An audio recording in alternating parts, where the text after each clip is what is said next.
ప్రపంచ చిత్రపటాన్ని చూసినప్పుడు మన కళ్ళు మొదట రష్యాపైనే ఆగుతాయి. దీని వైశాల్యం చూస్తే మెదడు ఒక్క క్షణం స్తంభించిపోతుంది. రష్యా కేవలం ఒక దేశం కాదు, అది భూమిపై ఉన్న అతి పెద్ద భూభాగం. ఇది ఎంత పెద్దదంటే ఇందులో 11 టైమ్ జోన్లు ఉన్నాయి.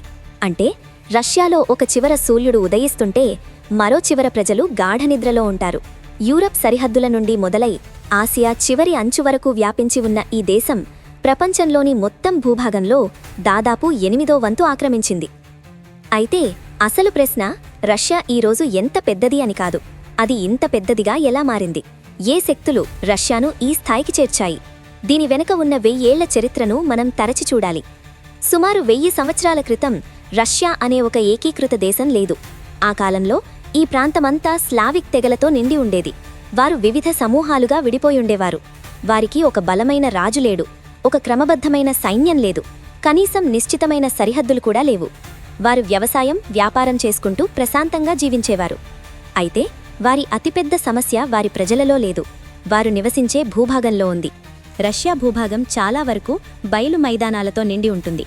శత్రువులు లోపలికి రాకుండా అడ్డుకోవడానికి అక్కడ ఎత్తైన పర్వతాలు లేవు, చుట్టూ రక్షణనిచ్చే సముద్రాలు లేవు. ఈ భౌగోళిక బలహీనతే రష్యా చరిత్రను మార్చేసింది. ఎప్పుడైతే ఒక భూభాగం శత్రువులకు సులభంగా దొరుకుతుందో అది ఎప్పుడూ దాడులకు గురవుతూనే ఉంటుంది. 13వ శతాబ్దంలో ఆసియా నడిబొడ్డు నుండి ఒక మహాశక్తి ఉద్భవించింది. అదే మంగోల్ సామ్రాజ్యం. చెంగీజ్ ఖాన్ వారసులు అత్యంత వేగవంతమైన గుర్రపు దళాలతో స్లావిక్ మైదానాలపై విరుచుకుపడ్డారు. మంగోల్ సైన్యం ఎంత క్రూరమైనదంటే వారు వెళ్లే దారిలో నగరాలను దహనం చేసేవారు, ప్రజలను బానిసలుగా మార్చేవారు. స్లావిక్ ప్రజలకు రక్షణ ఇచ్చే సహజ సరిహద్దులు లేకపోవడంతో మంగోల్ సైన్యం నేరుగా నడిబొడ్డు వరకు చేరుకుంది. చివరకు స్లావిక్ ప్రజలు ఓడిపోయారు. 1000 మైళ్ల దూరంలో ఉన్న మంగోలులకు వీరు పన్నులు చెల్లించాల్సిన పరిస్థితి ఏర్పడింది. ఇది కేవలం రాజకీయ ఓటమి మాత్రమే కాదు, అది ఒక గొప్ప మానసిక గాయం. తమ భూమి తమకు రక్షణ ఇవ్వలేదన్న సత్యాన్ని వారు అప్పుడే గ్రహించారు. భవిష్యత్తులో మనుగడ సాగించాలంటే కేవలం సరిహద్దులను కాపాడుకోవడం సరిపోదు. శత్రువును తమ ప్రధాన నగరాలకు దూరంగా ఉంచేలా భూభాగాన్ని విస్తరించాలని వారు నిర్ణయించుకున్నారు. మంగోలుల పాలనలో ఉన్నప్పుడే మాస్కో అనే ఒక చిన్న నగరం నెమ్మదిగా బలపడటం మొదలైంది. మాస్కో బలం మొదట యుద్ధం ద్వారా రాలేదు, అది వ్యాపారం ద్వారా వచ్చింది. ఆ కాలంలో యూరప్లో జంతువుల చర్మంకు విపరీతమైన డిమాండ్ ఉండేది. చలికాలంలో వేడినిచ్చే ఈ చర్మాలు బంగారం కంటే విలువైనవిగా భావించేవారు. మాస్కో ఈ చర్మాలను యూరప్కు అమ్మి భారీగా సంపదను పోగుచేసింది. ఆ సంపదతో యూరప్ నుండి అత్యాధునిక ఆయుధాలు, గన్ పౌడర్ మరియు యుద్ధ తంత్రాలను కొనుగోలు చేసింది. ఈ ఆర్థిక బలమే మాస్కోను మంగోలులను ఎదిరించేలా చేసింది. చివరకు సుదీర్ఘ పోరాటం తర్వాత మంగోలులు వెనక్కి తగ్గక తప్పలేదు.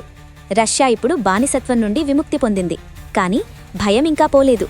రష్యా పాలకులు ఒక విషయాన్ని గట్టిగా నమ్మారు: మనం ఎంతగా విస్తరిస్తే శత్రువు మనకు అంత దూరంలో ఉంటాడు. ఇదే రష్యా విస్తరణకు పునాది వేసింది. మొదట పశ్చిమ దిశలో పర్వతాలు ఉన్న ప్రాంతాలను ఆక్రమించారు. ఆ తర్వాత వారి కన్ను తూర్పున ఉన్న సైబీరియాపై పడింది. సైబీరియా అంటే గడ్డకట్టే చలి, అంతులేని అడవులు. అక్కడ పెద్ద రాజ్యాలు లేవు, జనాభా చాలా తక్కువ. రష్యా సైబీరియాలోకి యుద్ధాల ద్వారా కాకుండా అన్వేషణ ద్వారా ప్రవేశించింది. దీనికి కారణం అక్కడ లభించే మోటీ ఖాల్ జంతువులు. ఈ చర్మాల వ్యాపారం రష్యాను మరింత ముందుకు నడిపించింది. అలా రష్యా నెమ్మదిగా సైబీరియాను దాటుకుంటూ ఏకంగా పసిఫిక్ మహాసముద్రం అంచు వరకు చేరుకుంది. రష్యా విస్తరణలో సైన్యం కంటే ఎక్కువగా కాసాక్ ప్రజలు కీలక పాత్ర పోషించారు. వీరు ప్రత్యేకమైన తెగ కాదు, కానీ సరిహద్దుల్లో నివసించే మొండి ధైర్యం గల వ్యక్తులు.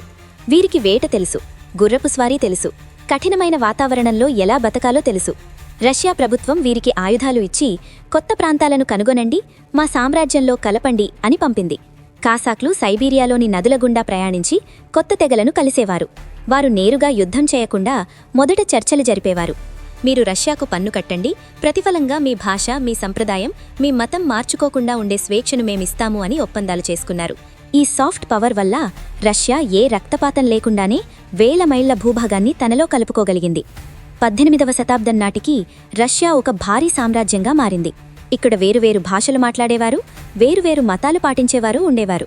రష్యా తెలివైన పని ఏమిటంటే అది అందరినీ బలవంతంగా రష్యన్లుగా మార్చడానికి ప్రయత్నించలేదు. ప్రతి ప్రాంతానికి కొంత స్వేచ్ఛనిచ్చింది. నేడు రష్యా ఒక ఫెడరేషన్. ఇందులో మొత్తం 85 భాగాలున్నాయి. అందులో 22 రిపబ్లిక్లు ఉన్నాయి. ఈ రిపబ్లిక్లకు స్వంత రాజ్యాంగం, స్వంత భాష ఉంటుంది. యాకూటియా ప్రపంచంలోనే అత్యంత చల్లగా ఉండే ప్రాంతం మరియు వజ్రాలకు నిలయం. దాగిస్తాన్లో 80% మంది ముస్లింలు ఉంటారు మరియు 14 అధికార భాషలున్నాయి. కాల్మికియా యూరప్లో బౌద్ధం ప్రధానంగా ఉన్న ఏకైక ప్రాంతం. ఇంతటి వైవిధ్యం ఉన్నప్పటికీ వీరందరినీ కలిపి ఉంచేది రష్యా కేంద్ర ప్రభుత్వం. విదేశీ వ్యవహారాలు, సైన్యం కేంద్రం చేతిలో ఉంటే అంతర్గత వ్యవహారాలు ఆయా ప్రాంతాల చేతిలో ఉంటాయి. ఇదే రష్యాను లోపలి నుండి విచ్ఛిన్నం కాకుండా కాపాడుతోంది. 1991లో సోవియట్ యూనియన్ విచ్ఛిన్నం రష్యా చరిత్రలో ఒక పెద్ద కుదుపు.